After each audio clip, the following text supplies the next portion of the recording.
Est-ce que vous vous êtes déjà posé la question, le diable veut quoi en fait? Et qui est l'ennemi du diable? Je pense que vous vous êtes posé cette question, mais laissez-moi vous dire une chose, que l'ennemi de Satan, l'ennemi du diable, n'est pas Dieu. Mais l'ennemi du diable, c'est toi qui suis cette vidéo.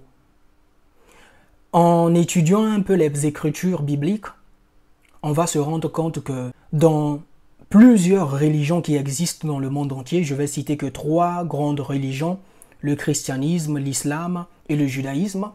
Toutes ces 3 religions s'accordent qu'il existe un ennemi et les noms diffèrent. Chez les chrétiens, c'est le diable, Satan, l'ange déchu et autres. Les musulmans aussi, ils ont un nom qu'ils ont donné au diable. Ceux qui pratiquent le judaïsme aussi, c'est pareil. Mais le diable, qu'est-ce qu'il lui il veut? Qu'est-ce qu'il lui il cherche?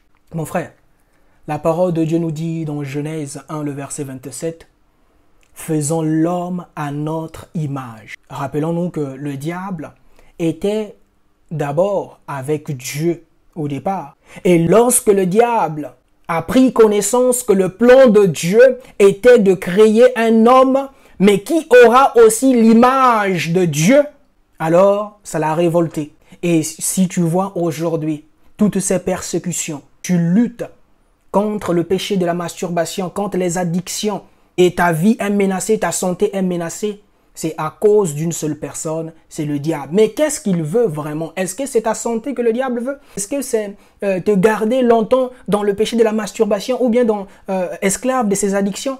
Ce n'est pas ça. Le diable veut quelque chose de toi et que tu dois savoir, c'est cette image de Dieu que tu as en toi.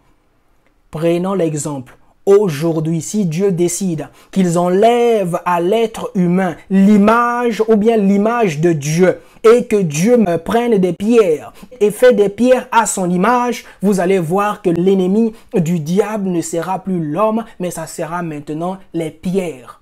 Mon frère, tu dois être conscient.